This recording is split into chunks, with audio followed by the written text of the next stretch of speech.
He crashed a stranger's wedding, only to find his ex-wife with triplets who looked exactly like him. What began as a shocking discovery unraveled into a powerful fight for love, fatherhood, and redemption. Can a man who once chose ambition over family reclaim what he lost, or is it too late? This emotional roller coaster will leave you breathless until the very last moment. Where are you watching from? Don't forget to subscribe for more unforgettable stories just like this one. They used to call me the cold king of Wall Street, not because I was cruel, but because I didn't flinch. Not during market crashes, not during billion-dollar mergers, not even during my divorce. But that nickname didn't come with pride. It came with loneliness. And it meant nothing the morning I opened an email that split my world open. It was just another Thursday. The sky was overcast, Manhattan's skyline gray and familiar outside my 71st floor window. I was reviewing a proposal to acquire a tech firm in Toronto when my assistant buzzed in. "You've got an email from someone named Annette Duval, the Arts Foundation lady?" I nodded and waved it off. Annette sometimes sent notes asking for donations for gallery exhibits or community murals, things that used to matter to someone I once loved. But this email had no words. Just a photo. It was a wedding scene. A summer day on a beach. Cape Cod, I guessed, from the dunes in the background. The bride and groom were strangers to me, caught mid-laugh under a garland of roses, but in the back, near a cluster of chairs and sunlight, stood a woman I hadn't seen in 4 years. Marina Blake. She wore a lavender sundress, her long hair pinned up, catching the breeze. Her smile, familiar, soft, devastating, was angled downward toward 3 little children at her feet. And those kids, they made my breath stall in my chest. They had my eyes, all 3 of them. 2 girls and a boy, no older than 4, had the same storm gray eyes I saw every day in the mirror. One had my crooked grin, the boy had my chin, and all 3 looked up at Marina like she was their entire universe. I didn't feel my coffee slip from my hand until it hit the carpet. For a minute, maybe more, I couldn't move. I just stared. Something tight and hot twisted in my chest, something I hadn't felt since the day Marina walked out the door with her suitcase and didn't look back. I'd told myself we were incompatible, that my work came first, that if I ever saw her again, I wouldn't flinch. But there she was, with 3 tiny shadows that looked like me, laughing, blooming in sunlight, like I had never existed. Could they be mine? The thought hit harder than a market collapse. I stood abruptly, backing away from the desk like the photo might burn me. I hadn't known she was pregnant. We split in December. She flew to Italy in January for a restoration job at a cathedral in Florence. That was the last I heard. There were no phone calls, no letters, just silence. I told myself she'd moved on, and I let the silence grow thicker every year. But what if she tried to reach out? What if I'd missed something? I called Tom Whitaker, my oldest friend and one of the few people who knew about Marina and me beyond the tabloid headlines. "She's got kids, Tom," I said when he answered. There was a pause. "Whose kids?" I told him everything. The photo, the timing, the uncanny resemblance. He didn't speak for a while. "Look," he finally said, "don't jump to conclusions. But if you need to know the truth, you'll have to ask her. Not her Instagram. Not some gossip column. Her." That's when I made the decision. I was going to Cape Cod. The wedding was in 2 days. The bride was someone named Summer Hartwell, an heiress, apparently, in Marina's art restoration circles. That's all I needed. I called my pilot, had the jet fueled within the hour, and sent my assistant to track down an invitation to the wedding. Money talks. A donation to Summer's mother's Alzheimer's Foundation later, and I was on the guest list. What the hell was I doing? I stood in front of my wardrobe that night, staring at a sea of gray and navy suits. None of them felt right. How do you dress to crash your ex-wife's life? I chose a light suit, no tie, something soft enough not to scare the kids, if they were mine. God, I couldn't stop thinking it. If they were mine. I had children, or I might have. I'd missed their first steps, their first words, their first scraped knees. What kind of man did that? The private jet touched down in Hyannis the next morning. The summer air smelled like salt and pine. I couldn't eat, couldn't sleep, couldn't stop hearing her laugh in my head, that laugh I'd once memorized, back when we were still trying. I remember the first time I met Marina. It was at a fundraiser for the New York Museum of Art. She was arguing with a billionaire who'd gotten too close to a 17th century oil painting, champagne in hand. She didn't care who he was. She scolded him like a schoolteacher. I was watching from across the room, and I knew right then this woman was going to knock the wind out of me, and she did, again and again, until I pushed her away, until I let deadlines and deals become my only language. Until one night she stood at our apartment door, suitcase in hand, and said, "I want to be with someone who's there, Ethan. I'm tired of being married to a ghost." I didn't beg her to stay. I thought she'd come back. But now she had a new life. And maybe I had children who didn't know my name. The estate where the wedding was held looked like something from a coastal fairy tale. White chairs lined the beach. Music floated on the breeze. Guests sipped rosé and laughed beneath paper lanterns. I kept to the back, sunglasses hiding the panic in my eyes. And then I saw her. Marina. She stood barefoot in the sand, guiding 3 tiny children toward the aisle. Their dresses were pale blue. The boy wore suspenders, and every inch of them, every smile, every look shattered me.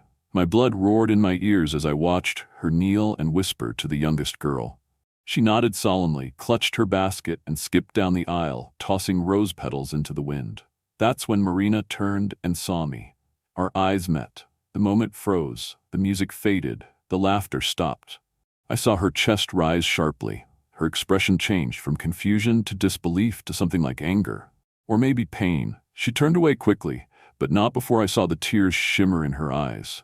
I didn't move. I couldn't. My legs felt like stone as the ceremony began. My triplets, sat near the front, giggling softly, unaware of the emotional earthquake just a few feet away. I watched them, studied their faces, tried to breathe, and for the first time in a decade, I wasn't a CEO. I wasn't a tycoon. I was just a man, hollowed out by regret, watching the life he might have had walk by in linen and sunlight. I knew then, this day wasn't about a wedding. It was about truth. It was about redemption. And I wasn't leaving Cape Cod without it. I don't know how I made it through the first half of that wedding. I stood at the far edge of the beach, half hidden behind a palm arrangement, pretending to admire the waves, as if I were just another philanthropist soaking up Cape Cod elegance. But in truth, I was barely breathing. Every nerve in my body was on high alert, waiting for her, for the kids, for some confirmation that I hadn't lost my mind. That the resemblance I saw in the photo wasn't some trick of light or wishful thinking. Then I saw them. Marina walked out from behind a billowing white tent with the kids clinging to her skirt. She wore a pale lilac dress, the same soft shade I remembered from the time we spent together in Provence. The fabric caught the wind like it remembered how to dance. Her hair was pinned up, loose strands brushing her cheek, and she looked different. Calmer, maybe, but tired in a way she'd never looked before. The children were at her side. Hazel, Hope, and Hugo, I would later learn. But in that moment, they were just 3 small bundles of sunlight in motion, dressed in matching summer outfits with flower baskets in hand. I gripped the back of a folding chair to keep my knees from buckling. They looked exactly like me. Not vaguely. Not could be. No, this was seeing your own childhood face looking back at you through time. Hugo had my stubborn jaw and the same little cowlick that used to drive my mother mad. Hazel's laugh, which carried over the sand, was my mother's too. Hope tilted her head the same way I do when I'm thinking. God, they were mine. I knew it, and Marina hadn't told me. The wedding music started, some classical string piece I didn't recognize, and the children began walking down the aisle, scattering petals. Guests around me were murmuring about how adorable they were, but their voices were a dull blur in my ears. I couldn't tear my eyes from Marina. She stood at the edge of the aisle, posture perfect, jaw set tight. When her gaze found mine again, she didn't smile. Her lips tightened, her eyes flashed, and for a moment I thought she might turn and run. Instead, she simply looked away and pressed her hand to her chest, like she needed to remind herself to keep breathing. I understood. I was barely holding it together myself. The ceremony began. The bride, Summer Hartwell, walked out radiant and serene, escorted by her father while soft harp notes floated through the air. But I didn't see her. Not really. I didn't hear the vows. I didn't clap at the kiss. I didn't stand when the crowd stood. My eyes were glued to Marina and those kids sitting neatly in the second row, kicking sand with their polished shoes, completely oblivious to the fact that the man who had once loved their mother with everything he had and then lost her was standing just a few feet behind them, watching with a heart about to break open. After the recessional, the guests filtered toward a reception tent lined with string lights and tall glasses of champagne. I waited, lingering at the back of the crowd, scanning the sea of linen suits and pastel dresses, until I spotted her. Marina had moved to a quieter part of the estate, standing near a hedge of blooming hydrangeas with the children huddled around her. My feet moved before I even thought about it.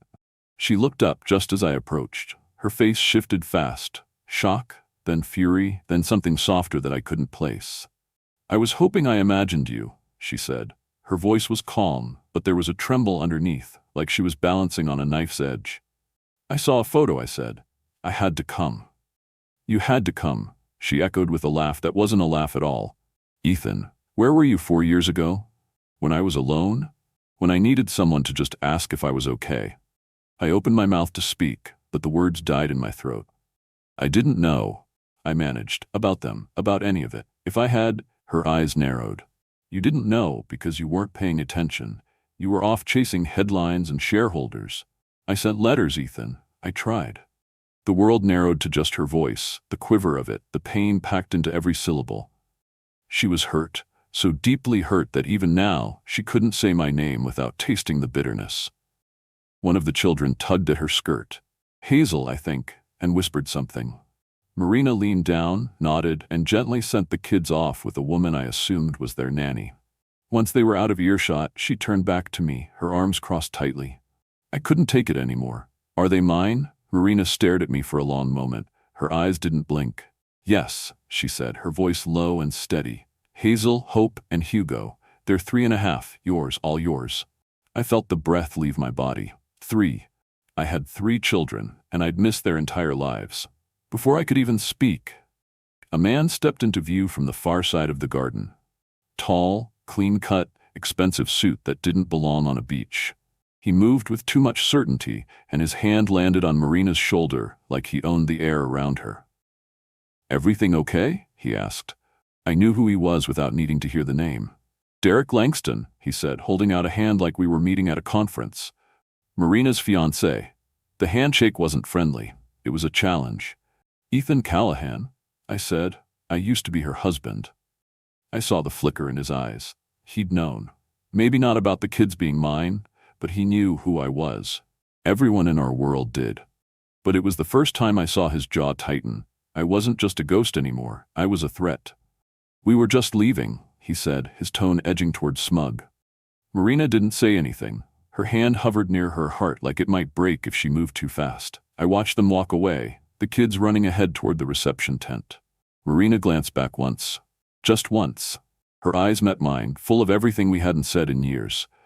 And in that look, I saw the truth. She had tried to tell me. I had failed her. But I wouldn't fail again. Not now. I had crashed a wedding to chase a rumor, but I had uncovered something real. Flesh and blood. Laughter and questions. My past and my future, tied up in 3 little hearts I had never known but already loved.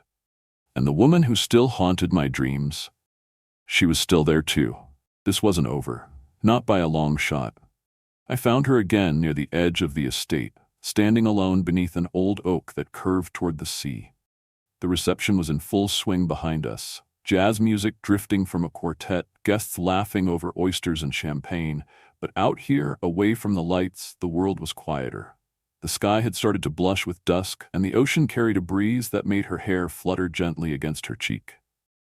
She didn't look at me when I approached. For a long moment, neither of us spoke. I cleared my throat, the words catching in my chest. "Thank you for not walking away earlier." Marina turned then, her expression unreadable. Her arms were folded, her fingers gripping opposite elbows as if holding herself together. "I should have," she said, "but I thought maybe you deserved to hear it from me. Not from a photograph. Not from gossip." I stepped closer, careful not to crowd her. "I had no idea, Marina, about them, about any of it. If I had known." "You would have what, Ethan?" she snapped, her voice sharp. "Flown in on a jet and made it all better with a check and a promise?" I flinched, not because it wasn't true, but because it used to be. No, I said quietly. I would have shown up. I would have tried. You didn't try back then, she replied. I sent you letters. I called. I even sent a message through Tom when I knew you weren't picking up. And when you didn't answer, I assumed you made your choice. I felt a chill rush down my spine. Letters? I echoed. I never got any letters. She laughed bitterly. I mailed them to your Manhattan apartment, the one we lived in, before you moved to that glass fortress downtown, before the Tribeca penthouse, before the Westchester compound. I inhaled sharply. I changed addresses, twice, maybe 3 times. I never saw anything from you. I thought you were gone, that you didn't want anything more to do with me. Well, she said, her voice suddenly weary, I thought the same about you. We stood there, frozen in our assumptions, wrapped in a silence that had lasted too long. Then she finally spoke again, quieter this time. I found out I was pregnant in Florence. The restoration project had just started. I was alone, scared. I told myself you'd be proud, that you'd want to know. But every time I reached out and heard nothing back, I started to believe you didn't care. That all those late nights and missed dinners and silent phones were your real answer.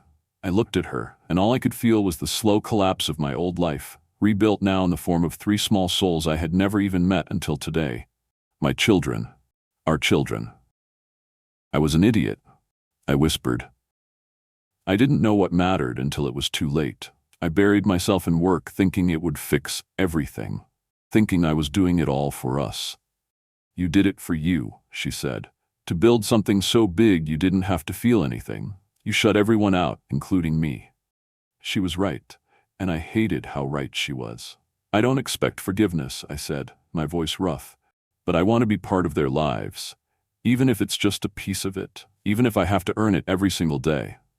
Marina stared at me. I could see the war happening behind her eyes, love battling pain, trust fighting fear. She didn't speak, didn't move, and then soft footsteps interrupted us. A small voice piped up beside us. Mama, is he a friend? We both turned. One of the girls, Hazel, I was almost certain, stood just a few feet away, barefoot, holding a cookie in one hand, and looking up at me with curious gray eyes. Eyes that looked far too much like mine. Marina knelt beside her. Sweetheart, she said gently, brushing a strand of hair behind her daughter's ear. I'll explain later, okay? Hazel looked at me again, nodded with solemn dignity, and then skipped back toward the reception tent. My chest ached. When Marina stood, her jaw tightened again. Yes, she said, not waiting for me to ask the question again. They're yours. Hazel, Hope, and Hugo. Triplets, almost 4. I exhaled like I hadn't breathed in hours. She held up a hand before I could respond. But that doesn't mean you get to barge in and play the hero. You've been gone for 4 years, Ethan. They don't know you. They've grown up without you. I nodded slowly. I know. I don't want to confuse them. I don't want to take anything from them. I just want to get to know them. However you think is right. Her gaze softened for a moment. Just for a moment. Then it hardened again. I'm engaged now, she said. I didn't react. I already knew. To Derek? She nodded. He's been in their lives since they were 1. They call him Uncle D. He's stable, he's kind, and he was there when I needed someone. There was something in her tone, not quite affection. Not quite certainty either. And do you love him? I asked quietly. Her eyes flickered. He's good to me. That wasn't an answer. Not really. But I didn't press her. Footsteps crunched across the gravel behind us, and a familiar voice broke the moment. There you are. Derek strode toward us, smile tight, hands in his pockets like he owned the place. We're needed at the front. Summer wants a photo with the whole restoration team. His hand slid to Marina's waist, casual but firm. Everything okay here? He asked, eyeing me. Marina hesitated. We were just talking. Derek looked me over with the expression of a man calculating a threat. Good talk? I didn't flinch. Long overdue. Well, he said, voice cool, let's not keep the bride waiting. He guided Marina away with one hand, but not before she turned back to glance at me. She didn't say anything. She didn't have to. That look, the one she gave me beneath the shadow of the oak, wasn't finished. It held questions, regret, maybe, just maybe, a flicker of hope. I stayed rooted to the spot long after they disappeared into the glow of the tent. The ocean murmured behind me, and for the first time in years, I didn't feel like a man standing on top of the world. I felt like a man standing at the bottom of something I was terrified to climb. But I knew this much. I would. I had to. Because the life I lost was no longer just a memory. It had a name. 3 of them, in fact, and they were waiting for me to prove I was worth knowing. I didn't sleep that night. After the wedding, I drove aimlessly through the winding streets of Cape Cod, the headlights carving through darkness while my thoughts ran wild in circles. The ocean had gone black under the moonlight, but its crashing rhythm matched the chaos in my chest. I had children, 3 beautiful, living reminders of a life I once built and let crumble. And now I wasn't just competing with time or regret. I was competing with Derek Langston. I knew his type: polished, calculated, charming when necessary but always 2 steps ahead. The kind of man who looked like a savior on paper and played the long game behind closed doors. And the way he watched Marina, there was ownership in it. Not love. Not warmth. Something colder. Like he knew she didn't love him back, but had made peace with it, as long as she never left. Back at my hotel, I poured a whiskey, opened my laptop, and did what I do best: research. If I couldn't win with charm or history, I'd win with information. Derek wasn't just Marina's fiancé. He was also the CEO of Langston Equity, a private capital firm recently linked to a series of quiet mergers and acquisitions. Nothing illegal, but slick. Opportunistic. He'd been injecting funds into a competitor of mine, Covington & Raines, a real estate developer trying to undercut my hold on the Northeast Corridor, the same company I'd been preparing to block in a bid for Boston's waterfront redevelopment. Now it all made sense. Derek wasn't just a rival in love. He was working behind the scenes to dismantle my empire while stepping into the family I didn't even know I had. It was brilliant, in a cutthroat kind of way. Ruthless. If he couldn't beat me in business, he'd build something I'd never be part of, and make sure I was too late to change it. Not anymore. The next morning, I called Tom. "You were right," I said without even greeting him. "This is bigger than just a reunion." Tom, always the calm one, took a sip of coffee through the phone before replying. "What did you find?" I laid it out for him. Langston's connections to Covington & Raines, the rapid growth in his overseas assets, and his quiet courtship of Marina right as my divorce papers were finalized. "He's not just trying to be a father figure," I said. "He's trying to lock down my children, my ex-wife, and use it all as leverage in a war I didn't even know I was fighting." Tom was silent for a beat. "Then, you think she knows?" I paused. "I think she knows parts of it, but not the whole truth." "You need to tell her." "I need to do more than that," I said. "I need to be visible, present, not just with her, but with the kids. I need to show them who I am." Tom chuckled dryly. "So what? You gonna pop up at daycare with a juice box and finger paints?" I was thinking something more subtle, like a museum. He laughed for real this time. Within hours, I arranged a soft meeting, a private tour at the Boston Children's Discovery Museum. It was safe, neutral, bright. Somewhere the triplets could be themselves without pressure. Marina hesitated when I called, but eventually agreed. "You can come," she said, "but you're not to tell them anything about being their father, not yet."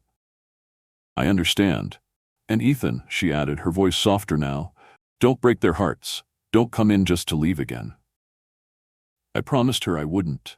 The museum was alive with motion, small footsteps and laughter bouncing off the walls like music. I waited near the entrance, nervously rolling the sleeves of my shirt. Then I saw them, 3 small whirlwinds darting toward the dinosaur exhibit, Marina close behind in jeans and a light green sweater. Hazel spotted me first. Her little face lit up. "It's the fancy man," she squealed, pointing at me like I was a superhero from a bedtime story. Hope and Hugo followed her gaze. They smiled. No fear, no hesitation, just curiosity. "Hi again," I said, crouching to their level. "You came back," Hugo said, blinking up at me. "Mama said you might." "I did," I nodded. "Because I really wanted to see you." Marina stood at a short distance, watching, not interfering, not interrupting. I spent the next 2 hours guiding them through exhibits, answering their questions, pretending I wasn't overwhelmed by every word that came out of their mouths. Hazel liked fossils. Hugo wanted to know how electricity worked. Hope, she just liked colors. Everything pink. I felt something crack open in me that hadn't been touched in years. By the end of the day, Marina walked beside me through the parking lot while the kids ran ahead to the car, giggling about the giant bubble machine. "They liked you," she said, voice unreadable. "I liked them," I replied. Then I looked at her. Really looked at her. He's planning to take you to London, isn't he? She stiffened slightly. How did you know? Because I know his type. Because I see the pattern. And because I did the same thing once, I tried to make you disappear without saying goodbye. Marina didn't speak for a long time. Finally, she said, he thinks it's a fresh start, that the kids won't be confused if we just put distance between everything. And do you agree? Her voice dropped. I don't know. It's hard to raise 3 children alone. And Derek's been there. He doesn't ask much. He doesn't demand love. I stepped closer. But you don't love him. She looked up at me. Tears rimmed in her eyes. I did love you, deeply, and I'm still angry that it wasn't enough to make you stay. I didn't stay, I said, but I've come back. We stood in the glow of the setting sun, caught between old wounds and new beginnings. That night, I received a call from a contact I trusted, Charles, an event planner I knew from Nantucket's high society scene. Just thought you'd want to know, he said. Word is Langston's pushing hard. He's fast-tracking a merger. If it goes through, Covington and Rains could eat up your entire East Coast base within 6 months. I thanked him, hung up, and stared at the city through my office window. He wasn't just trying to win Marina. He was trying to wipe me out completely. This wasn't just a matter of the heart anymore. It was war. And I'd already lost 4 years. I wasn't going to lose anything else. The Italian restaurant I chose sat tucked into a quiet corner of Midtown, hidden behind ivy-covered walls and flickering lanterns. It wasn't flashy or well-known, just intimate, warm, and unassuming. I used to bring Marina to places like this, back when time felt like it belonged to us, before life sped up and I disappeared behind boardroom doors. I arrived early, of course. Couldn't risk being late for this. The maitre d' led me to a corner booth, candle-lit and half-hidden behind a sheer curtain. The violinist near the window played something soft and mournful. I didn't recognize the tune, but it suited the mood, something between hope and heartbreak. When Marina walked in, I nearly forgot how to breathe. She wore a simple black dress that stopped just above the knee. Her hair was pulled back, strands slipping free at her temples. No jewelry, no makeup beyond a hint of color on her lips. Just her, wounded, brave, beautiful. She spotted me instantly and hesitated for a heartbeat before crossing the room. I stood, pulled out her chair. You look tired, she offered, sitting. I gave a small smile. I was going to say stunning, but tired works too.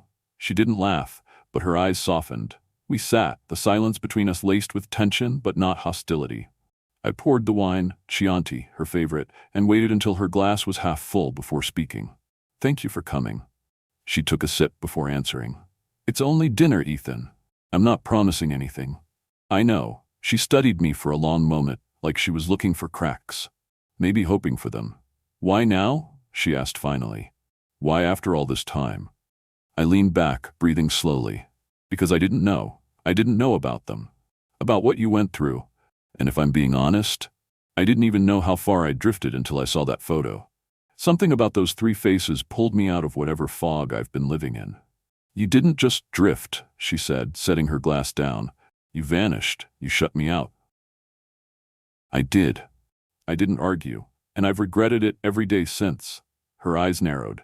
You didn't look like a man carrying regret when I saw your name in Forbes last year, or when I passed your face on a billboard in London.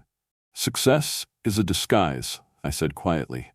It hides what's broken underneath. She looked away then, folding her hands in her lap. You hurt me, Ethan, and not just in the way most people hurt each other when they fall apart. You abandoned me. You made me feel like a burden when all I wanted was for you to see me. I reached across the table, hesitant. My hand hovered over hers. I see you now. She didn't pull away, but she didn't meet my hand either. I'm afraid, she whispered. Of what? Of letting you in again. Of the kids getting used to you. Of you leaving. I won't, I said. You say that, but I've seen how you are with commitment. Real commitment. The kind that means waking up at 3 a.m. with a feverish toddler or going to ballet recitals when you've got a call with Tokyo. I'll make room for all of it. She finally looked at me. Her voice broke a little. What if you get bored? I've been bored for 4 years without you. Silence again, but this time it felt different. Like we were standing at the edge of a cliff, peering down at something terrifying and thrilling at the same time. Then she smiled, just barely. Hazel told me you looked like a prince. I chuckled. She asked me if I was one. She's got a big imagination. She gets that from you. We talked then, really talked. About the kids, about Marina's life since Florence, about how hard it was being a single mom of triplets in a city that doesn't slow down for anyone. She told me how Derek had stepped in when no one else would, how he cooked dinner some nights, picked them up from art class, paid the rent when she couldn't find steady work. I listened. Not just to the words, but to the subtext. The hesitation, the guilt, the gratitude that didn't quite feel like love. I don't hate him, I said, but I don't trust him. She raised an eyebrow. Because he's with me? No, I said, because he's with them, and because he's playing games in a world he knows I live in. She stiffened. What games? I took a breath, choosing my words carefully. Derek is helping Covington and Raines merge with Langston Equity. They're working to box out Callahan Holdings through backdoor deals and property grabs. It's more than personal, it's strategic. He's trying to distract me with family while gutting my company. She paled. You're saying he's using me?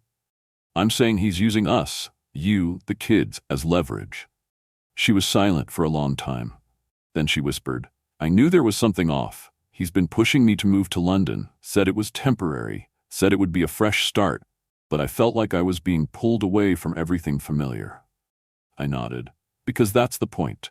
Tears shimmered in her eyes.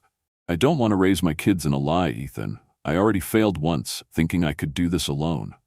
You didn't fail, I said. You survived. And now, maybe we figure it out together. She looked at me, her face vulnerable in the candlelight. But I've relied on him for so long, financially, emotionally. I don't want to feel like a charity case. You're not, I said, reaching for her hand again. This time, she let me. But you shouldn't have to struggle. Let me help. Not as a savior, not as a replacement, as their father. Her fingers trembled in mine. Promise me you won't use money to buy their love. Never, I said. I just want them to be safe, to be loved, and to know they were wanted, even if I was late. She stared at me for a moment, then nodded. All right, we'll go slow. If I see that it's working, we'll talk about more. Relief surged through me. It wasn't a victory. It wasn't a reunion. But it was a beginning. After dinner, I walked her to a waiting car. The city buzzed around us, honking taxis, flashing lights, the distant howl of a saxophone on a subway grate. None of it mattered. At the curb, she hesitated. You say you still care about me. I do. She bit her lip. Then don't rush me. I leaned in, brushed a kiss gently on her forehead. I'm not rushing. I'm waiting. She got into the car without another word. But when she looked back through the window, her eyes told me what her mouth wouldn't. There was still something left to save. The Children's Museum in downtown Manhattan was a kaleidoscope of color and movement. Tiny sneakers squeaked against rubber floors, bubbles floated past dinosaur bones, and the sound of kids laughing echoed like a hymn through the halls. It was the perfect chaos of innocence, the kind of place where reality softened and time didn't matter. I stood near the entrance, palms sweaty, watching the front doors like a soldier waiting for a storm. And then I saw them. Hazel ran in first, arms spread like airplane wings, spinning in circles beneath a ceiling of hanging planets. Hope and Hugo followed behind, chasing her while Marina kept a cautious pace. She spotted me instantly, giving me the slightest nod, her expression unreadable. The kids hadn't noticed me yet. I stayed back, unsure of the right way to appear, cool, friendly, invisible. When Hazel finally looked up and saw me, she froze mid-spin. Fancy man, she shrieked, pointing at me with both hands. You came. Hope's face lit up. Hugo tilted his head, trying to piece it together. Is he the one with the stories? He asked. I smiled and crouched down to their level. I do have stories, about stars and secret doors and a baby lion who couldn't roar. They clustered around me without hesitation. It nearly broke me. Marina stayed near the edge of the room, arms folded, watching. Protective, but not intervening. I gave her a quick glance. She gave a small nod. Permission. For the next hour, I followed the kids through exhibits like a loyal puppy. Hazel loved the pretend bakery, kneading invisible dough and throwing flour into the air. Hope wanted to build a rocket ship from magnetic tiles. Hugo was obsessed with the fossil pit, asking if I thought T-Rexes were good dancers. I said yes, obviously. Every moment was surreal. These weren't just children, they were my children. And they didn't know it. Not yet. Still, something was already forming between us, something invisible but real. Marina sat with me at the cafe inside the museum once the kids settled into an art corner with crayons and paper. She looked tired but softer than she had at dinner. "They like you," she said, stirring her tea. I glanced toward the kids, who were laughing hysterically over Hazel's attempt to draw a giraffe with wings. "I like them too," I said, my voice thick. "I didn't know what to expect today," she added, "but you surprised me." "Not bad for a guy who used to miss dinner 3 nights a week." "4," she corrected with a wry smile. We shared a quiet laugh. Then she sighed, setting her cup down. "They asked about you after the wedding." "Not directly, but they kept calling you the man with mama's eyes." I looked down at my hands, unsure how to respond. "I told them you were someone special," she said. "Someone we knew a long time ago." "And what happens when they want to know more?" She looked at me, eyes serious. "Then we tell them. Slowly, gently, but not yet," I nodded. "Whatever you think is best." She studied me for a moment. "You're different, Ethan." "I'm trying." "It shows." The moment was interrupted by a crash. A tray of juice cups had tipped over. Hugo stared at the mess, wide-eyed, lips trembling. I rushed over before the tears could come, kneeling beside him. "It's okay, buddy," I said, grabbing napkins. "Spills happen. I once spilled an entire milkshake into my CEO's lap," he giggled. "Really?" "Yep. Strawberry. He smelled like dessert for a week." Marina watched us from the table, something in her face softening further. By the time we left the museum, the kids were practically asleep in their car seats. Marina lingered beside me on the sidewalk, her hair ruffled by the spring breeze. "That meant a lot," she said quietly. "To them, to me. I'd like to do more of it." She hesitated. "Maybe." But the peace didn't last long. 2 days later, I was in my office preparing for a call with Tokyo when my phone buzzed. It was a name I didn't expect, Lily, Marina's nanny. "Mr. Callahan?" she said in a rushed whisper. I didn't know who else to call. "Marina's upset. Derek showed up and they're fighting. The kids are scared. I think you should come." I was out of the office before she finished the sentence. The drive to Marina's apartment felt endless. Every red light a personal insult. My mind raced with worst-case scenarios. Shouting, broken glass, Derek pushing Marina to the edge. When I pulled up, I took the stairs 2 at a time. The hallway was tense, filled with muffled voices. I reached her door just as Derek yanked it open, suitcase in one hand, Marina's wrist in the other. "You're hurting her," I growled, stepping between them. He released her instantly, sneering. "What are you doing here?" "I could ask you the same. I'm her fiancé?" "She told you it was over." His jaw tightened and his eyes flashed. "She doesn't get to decide that without me." She just did. Behind me, I heard the soft sniffles of children. Hope and Hugo clung to the hallway wall. Hazel peeked out from behind Marina, her thumb in her mouth. Their faces were pale, confused, scared. "You're scaring them," I said, keeping my voice low. "Leave, now." He looked at Marina, eyes pleading. "You're really choosing him? After everything I've done?" She swallowed hard, but her voice didn't waver. "I'm choosing peace, and my kids." Derek stood still for a long moment, then stepped back. "You'll regret this." "No," she said. "I regret not ending it sooner." He left in silence. Marina collapsed onto the couch, burying her face in her hands. I sat beside her without speaking, letting her sob into my shoulder. The kids crawled into our laps one by one. No one said anything. But we didn't need to. That night, I stayed with them, ordered food, read stories, tucked them in. I watched as Marina kissed each forehead, whispering something soft in their ears. When she came back to the living room, she found me on the balcony, staring out at the lights of the city. "You didn't have to stay," she said. "I wanted to. You always used to leave. I'm not that man anymore." She looked at me for a long time, then stepped closer. "We'll see." And just like that, for the first time since our lives unraveled, it felt like something real had started to knit itself back together. Not forgiveness, but the possibility of it. The morning after Derek stormed out of Marina's apartment, the world outside still looked the same, but everything inside me had changed. I hadn't just crossed a line last night. I'd burned the old life behind me. I wasn't the man standing in the wings anymore, waiting for a cue. I was here, present, accounted for, and I wasn't going anywhere. I called Tom first thing. He showed up at her place, I told him. Tried to take control, again. Is she okay? He asked. She's shaken, the kids too, but she ended it, for good this time. That's a hell of a turning point, Tom said. But Ethan, if you're going to protect them, you'll need to do more than stand in front of a door.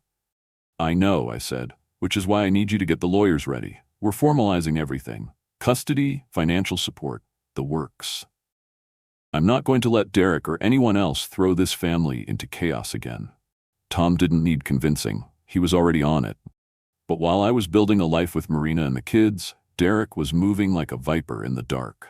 Within 48 hours, Covington and Rains, my longtime business rivals and Derek's newest partners, made their first public move. A sudden bid for a prime piece of waterfront property in Boston that Callahan Holdings had been negotiating for over a year. It was bold, deliberate, and it had Derek's fingerprints all over it.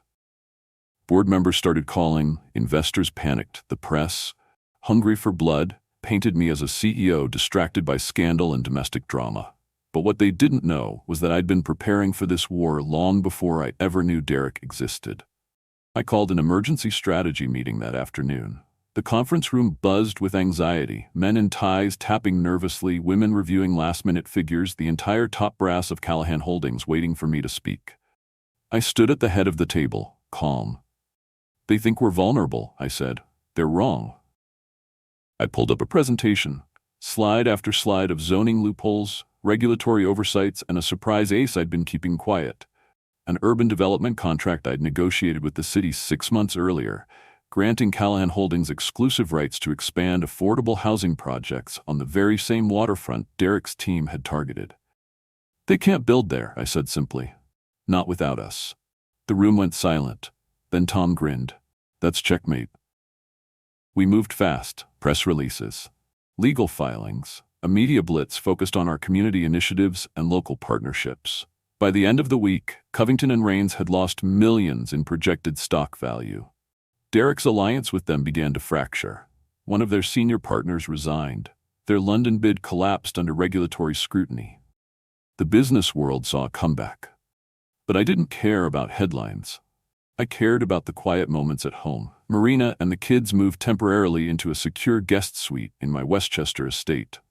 It was surreal, watching the mansion that had once echoed with emptiness now filled with laughter and tiny footsteps. I gave Marina her space. She had her own wing, her own rules. We weren't suddenly playing house. But each night, I found myself lingering near the hallway when I heard the triplets giggle. I learned which toothbrush belonged to whom. I learned that Hugo hated peas, Hazel hated socks, and Hope insisted on sleeping with a nightlight shaped like a unicorn. One evening, after they'd gone to bed, Marina joined me on the terrace. She wore a hoodie that drowned her frame, her hair damp from a bath. They're starting to ask real questions, she said. I nodded. About me? About us, she corrected gently. Why you're here now, why you weren't before. My throat tightened. What did you say? That sometimes people make mistakes, big ones, but that doesn't mean they don't want to fix them. I looked at her then, the woman I once lost, and I saw something I hadn't dared to hope for. Trust, quietly growing again like ivy on an old wall. They deserve the truth, I said. They deserve love, she replied. The truth can come piece by piece. We stayed out there for hours, watching the stars. A week later, Marina and I met with a family attorney and a mediator to finalize our custody arrangement. We signed documents acknowledging shared guardianship, scheduled parenting plans, agreed on boundaries. There were no raised voices, no accusations, just the quiet rhythm of two people finally working together. Marina also filed to legally sever any remaining ties to Derek. There had never been a marriage, so no divorce, just legal detangling, erasing his name from anything connected to the children. When Derek's lawyers tried to contest, they were met with ironclad agreements and the glare of the public spotlight. He backed down, snarling threats through closed doors, but knowing full well he had lost. The day the kids officially became registered under hyphenated names, Blake Callahan, Marina cried. I did too when no one was looking. But still, she kept her distance. We co-parented well, like a well-rehearsed duet. But the romantic space between us remained untouched. Not out of anger anymore, but out of caution, respect, healing. And then came a day I'll never forget. It was a crisp October afternoon. The trees in the yard had turned into fire, red, gold, rust, and the triplets were chasing each other through the leaves, shrieking with laughter. I stood beside Marina on the back balcony, both of us watching them. "We're safe now," she said softly. I nodded. "We are. But there's still so much healing to do." "I know," I replied, "and I'll do whatever it takes." She turned to me, her eyes searching. "Do you think we could ever be what we once were?" I didn't answer right away. Instead, I reached up and gently tucked a strand of hair behind her ear. "I don't want what we once were," I said. "I want something better, something stronger, built from the ashes, not pretending the fire never happened." Tears shimmered in her eyes, but she smiled. "You fought for us. I'll keep fighting." Then, without hesitation, I leaned in and kissed her. Soft, tender, real, no tension, no guilt, only love rediscovered in the ruins. Down below, Hazel pointed at us and squealed, "Daddy's kissing Mommy." Hope and Hugo burst into giggles, clapping and dancing in circles. Marina laughed through her tears, and for the first time in years I felt whole. Not because of a company, not because of a title, but because I'd finally reclaimed something greater than legacy. I'd found my way back home. Moving day felt less like a grand event and more like an exhale, like the final beat of a long, painful song that somehow resolved in a tender chord. The moving truck came early, the triplets wide-eyed and bouncing on the hardwood floors of Marina's old apartment as boxes were sealed, photos wrapped, and the last traces of Derek's presence, his suits, his cufflinks, his subtle scent in the hallway, were erased for good. They weren't moving into my life. Not exactly. We were building something new together, piece by piece. Marina made that clear from the start. She insisted on designing the children's bedrooms herself, selecting the colors and books and bedding, down to the glittering star decals that Hope demanded for the ceiling. It wasn't about claiming space, it was about making one. A safe one. For all of us. The Westchester estate transformed almost overnight. The echo of empty halls was replaced by the gentle thud of little feet running toward breakfast. The library became an art room. The wine cellar now held shelves of toys, and the formal dining room had a paint-splattered easel in the corner, where Hugo decided he was going to be a dino scientist who paints. And Marina. God, Marina. She wasn't the woman who left me years ago. She had hardened in some ways and softened in others. She didn't tolerate excuses. She didn't ask for help, but she accepted it now, in the quiet ways that matter. Like letting me cook dinner without criticizing my overuse of oregano. Or leaning her head against my shoulder on the couch when the kids finally fell asleep and the silence no longer felt heavy. But even in the warmth of this new beginning, there were ghosts we hadn't buried. One night, after Hazel had a nightmare and came crawling into our bed, Marina whispered, "They still talk about Derek sometimes." "I know," I said. "He was kind. At first, he just shifted." It's hard to explain to children why someone who read them bedtime stories one day is shouting in the hallway the next. I wanted to say something like, "They'll forget," or "Time heals everything," but neither felt true. So I just said, "We'll give them better memories." And we did. We took them to a pumpkin patch that week. Hope got lost in a corn maze. Hugo tried to eat raw pumpkin seeds. Hazel wanted to bring home every scarecrow in sight. Marina laughed more than I'd heard in years, her hair glowing gold in the autumn sun. The four of them were a painting I never thought I'd live inside, and I was determined not to smudge a single corner of it. But while our home filled with light, the storm I had been bracing for finally came. One morning, Tom barged into my office at Callahan Holdings, breathless and clutching a folder. "It's happening," he said. I didn't need to ask. "Harrington and Fraser?" He nodded. "They've made their move, leveraging new assets, lining up subcontractors, applying pressure across the board.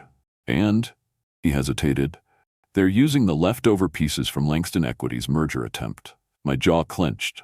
Even from a distance, Derek was still reaching for the pieces of my life. "They're aiming for Boston again," Tom continued. "And if they secure that bid, it could cripple our urban expansion model."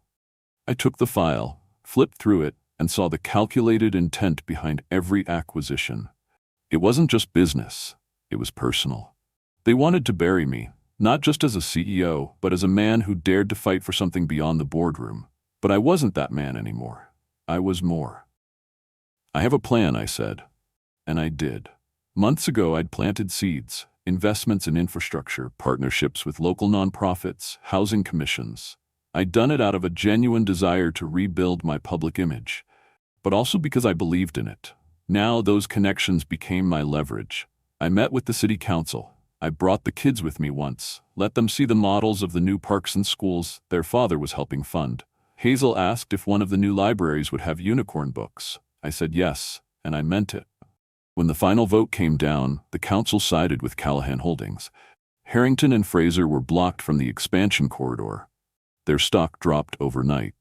Derek's name was dragged back into the financial spotlight, not as a visionary, but as a cautionary tale. Victory tasted strange, like vindication laced with ash. I didn't want revenge. I wanted peace.